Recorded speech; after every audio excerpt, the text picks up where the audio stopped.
spoke about the barbarism of Hamas, and I think it's for the world to witness at this point in time.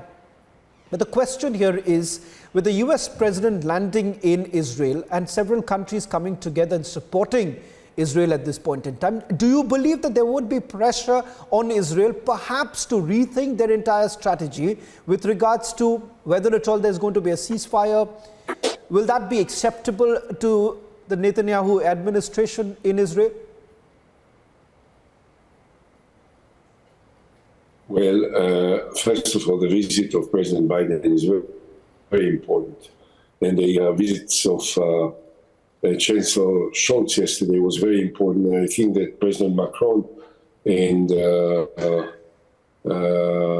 Prime Minister Rishi Sunak is scheduled to come also. All these visits are very important.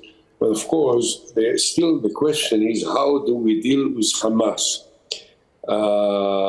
As you know now already, the Hamas was shooting the hospital yesterday. It's not us.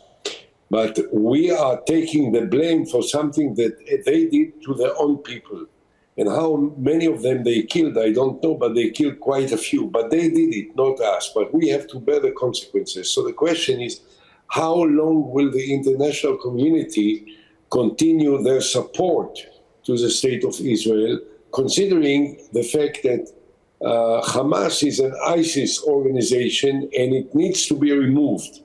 And we were very encouraged today by President Biden for saying explicitly that he doesn't believe that Israel attacked the hospital, and that he believes that Israel has to continue its military operation in order to defeat Hamas.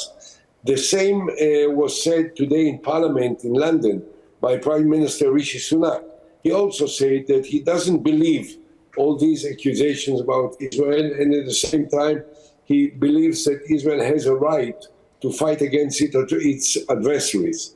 So right now, there is an opening. How long the international community will tolerate the Israeli counteroffensive remains to be seen. I hope that we will succeed in reaching out for the leaders of Hamas and avoiding as much as we can hurting the civilian population, which certainly doesn't bear responsibility to the Hamas. But we need to ask them to pull out from the center of towns, only because if they will be in the center of towns, they will suffer from the Israeli operation. Now, we need to make these operations in the center of towns, because this is where the bunkers, the command position, the hangars that store the weapons and the explosive, and also the launching positions of the launchers, of the missiles, are all in the center of town.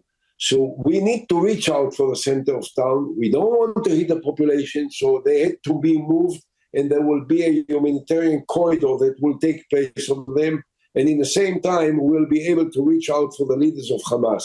Trust me, at the end of the day, Hamas will suffer a major blow that will incapacitate them.